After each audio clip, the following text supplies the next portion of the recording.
Story 1: The Cursed Chocolate Box. The Chocolate Day package arrived at Celeste's doorstep just after noon. There was no return address, no note, just a sleek black box tied with a red ribbon. She wasn't expecting anything. Her boyfriend had broken up with her last month, and she hadn't told anyone at work about her love for chocolate. But curiosity got the better of her. Lifting the lid, she found 12 chocolates, each sculpted into a disturbingly detailed shape. A tiny hand, a delicate foot, a minuscule heart.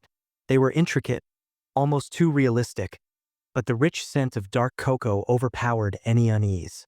Celeste hesitated before picking up the little chocolate heart. It was warm, almost as if it had just been beating. Shaking off the thought, she popped it into her mouth. The flavor was exquisite, silky smooth, melting perfectly on her tongue. She let out a small sigh. She'd only eaten one, just one. That night, the pain began. Celeste woke at 3:12 a.m., clutching her stomach. A deep, twisting ache coiled inside her, something beyond a cramp or indigestion. She sat up, gasping, sweat beading on her forehead. Then she heard it, a faint, wet squelching noise inside her. She pressed a hand to her stomach. Something was moving. She stumbled to the bathroom, flicking on the light. Her skin looked pale, almost translucent under the harsh glow. Her stomach churned, nausea bubbling up. Leaning over the sink, she coughed, then gagged as something thick and dark red dribbled from her lips. She spat it out. A tiny, half-formed human tooth landed in the sink. Celeste screamed. By morning, the pain had dulled, but a terrible unease clung to her. She hadn't imagined it. The tooth was real.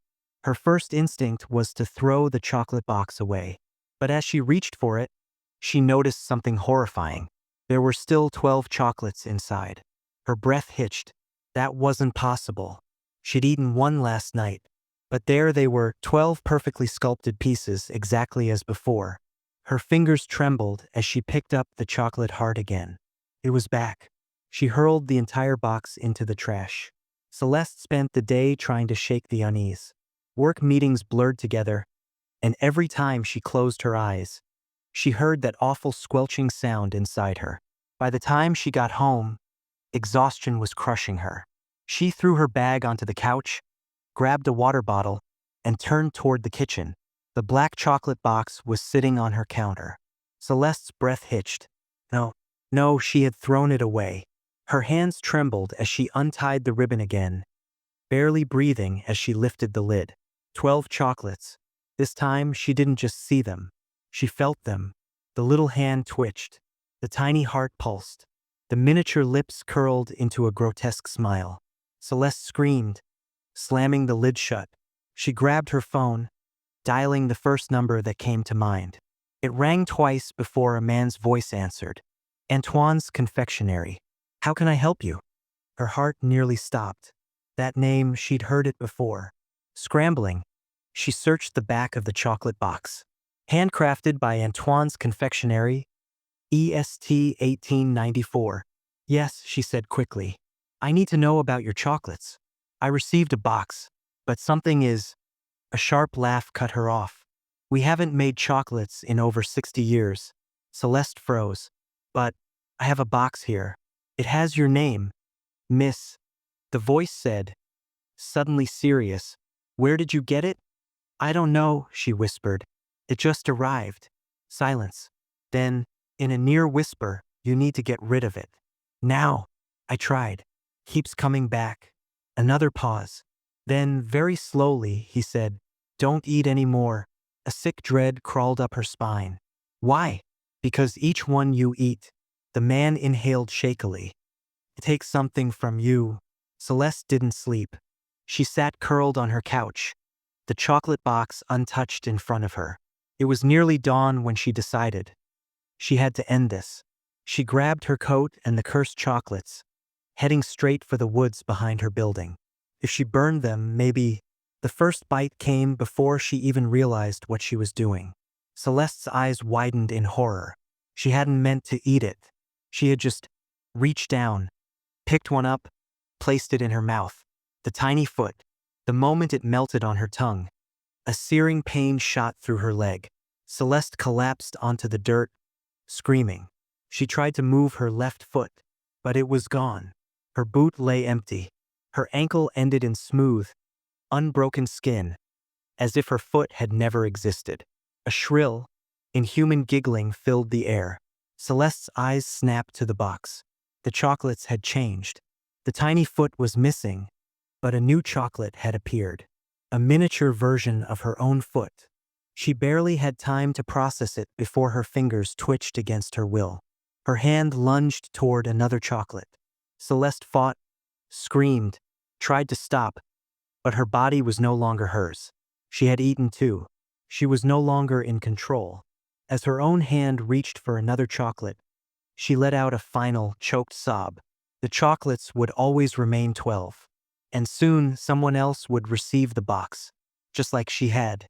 Just like the ones before her. Story 2: The Valentine's Sweetheart Factory. The air smelled like warm cocoa and sugar as Dorian and Lilia stepped into the Valentine's Sweetheart Factory. The old brick building had been in their town for decades, famous for its handcrafted chocolates and exclusive chocolate day experience. A behind-the-scenes tour where couples could make their own sweets. "This is cute," Lilia said, nudging Dorian.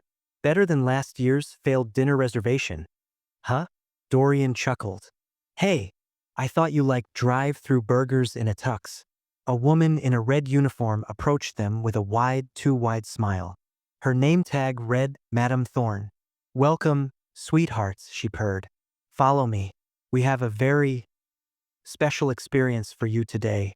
Lilia shivered. Something about Madame Thorne's voice felt wrong. The first part of the tour was standard enough. Gleaming copper vats of molten chocolate, conveyor belts lined with perfectly shaped truffles. But something was off. None of the workers spoke. They moved mechanically, their faces blank.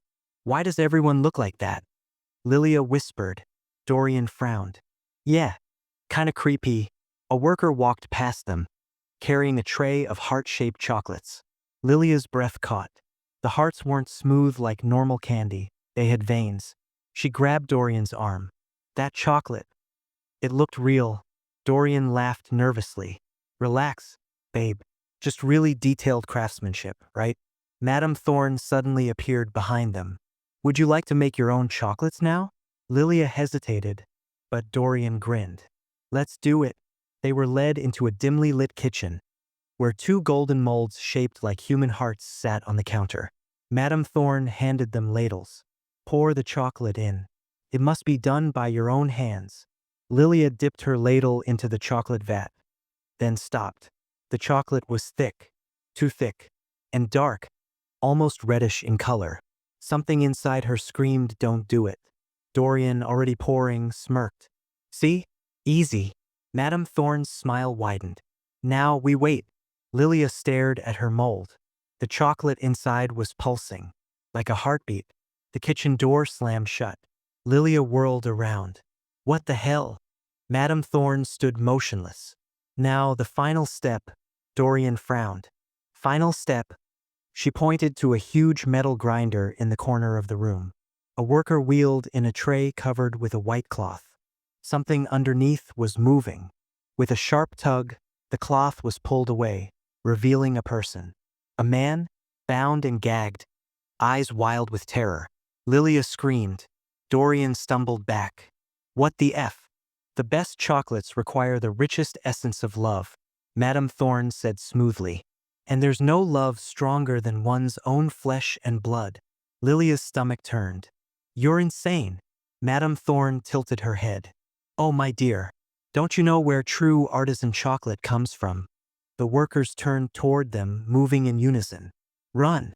Dorian grabbed Lilia's hand, yanking her toward the door, but the workers were too fast. Hands grabbed them, forcing them toward the grinder. The man on the tray was thrashing, trying to scream. Madame Thorne whispered, "Love is sacrifice."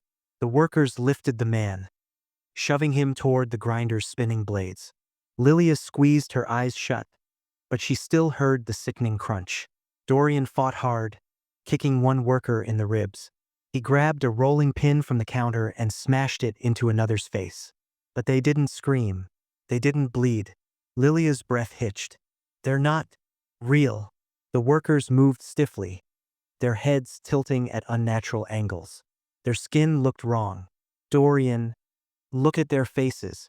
One worker's collar had shifted, revealing a thin seam along his neck. Dorian's stomach dropped. They're made of chocolate. Before they could react, Madame Thorne lunged at them. But this time, Lilia was ready. She grabbed a pot of boiling caramel and hurled it at her. Madame Thorne shrieked, the caramel melting away her face, revealing hollow darkness beneath. The chocolate workers collapsed. Dorian grabbed Lilia's hand. We need to burn this place down. They found a shelf lined with antique cocoa barrels and shoved them over, spilling the contents everywhere. Dorian lit a match. Hope they like toasted chocolate. He dropped it. Flames erupted, consuming the factory. Madame Thorne, still screaming, began to melt. Her body oozed into the floor like dark syrup, her form twisting and writhing.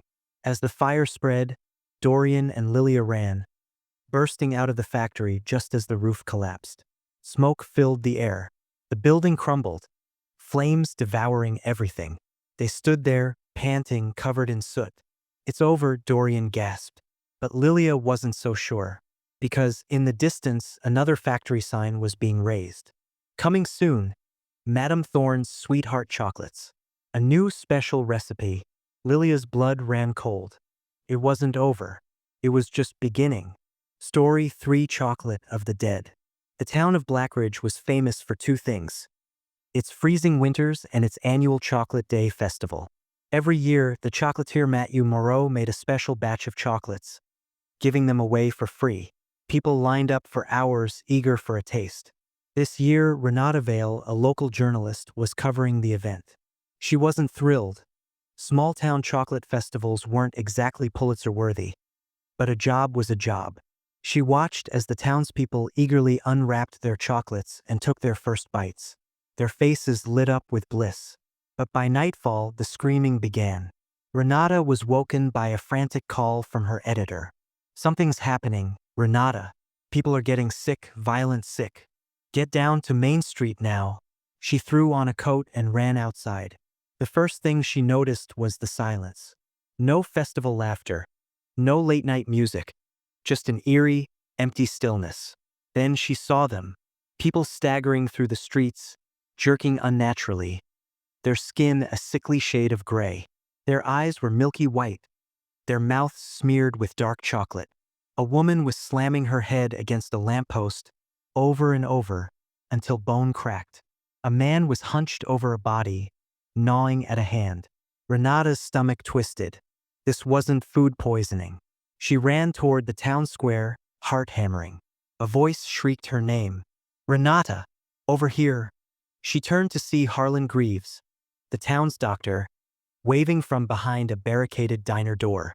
She sprinted toward him just as a teenage boy lunged at her from the shadows, his mouth snapping wildly. Harlan yanked her inside, slamming the door shut. What the hell is happening? She gasped. Harlan wiped his blood-streaked hands on his coat. It's the chocolates. Renata's head spun. What? Harlan pointed to the counter, where one of Matthew Moreau's chocolates lay, half-eaten. I tested a sample, he said. There's something inside, a fungal strain. It's rewiring their brains, turning them into, he swallowed, something else. Renata stared at the chocolate. The once smooth surface was now pulsating, as if something inside was alive. She took a shaky step back. Where's Moreau? Harlan's jaw clenched. Gone. They needed answers. The chocolate shop was only a few blocks away, but the streets were swarming with chocolate-infected lunatics. Renata gripped a butcher knife from the diner's kitchen. We move fast. No noise. Harlan grabbed a baseball bat. Let's go. They crept through the alleyways, past slumped bodies and chewed remains. The air reeked of fermented cocoa and decay. When they reached Moreau's shop, Renata pushed open the door. The smell inside was worse. Rotting flesh and sugar. The kitchen was a mess. Bowls of melted chocolate, broken molds, something writhing inside a mixing vat. And on the far side of the room, Matthew Moreau stood motionless. His back was turned to them. His hands rested on the counter, twitching. Renata stepped closer. Moreau?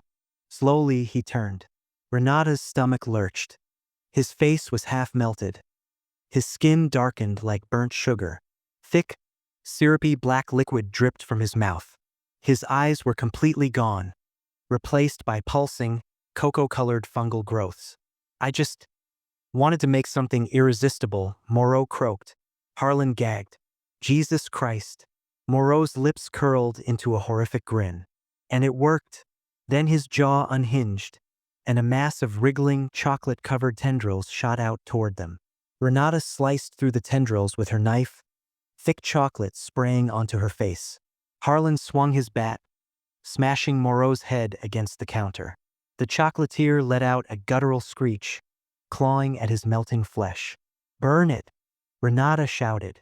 Harlan grabbed a bottle of cooking alcohol, dousing the room. Renata lit a match. Moreau shrieked as the flames consumed him, the chocolate on his body bubbling and bursting. The mixing vat exploded, spewing writhing, infected chocolate in all directions. Renata and Harlan barely made it out before the shop went up in flames. By dawn, the fire had spread. Renata and Harlan watched from a hill as the town burned. Most of the infected had collapsed, their bodies melting in the heat.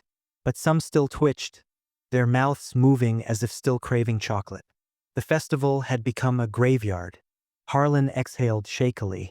"Do you think it's over?" Renata clenched her fists. She could still taste the chocolate on her lips. In the distance, a single chocolate box lay untouched in the snow. A tiny heartbeat pulsed inside. It wasn't over.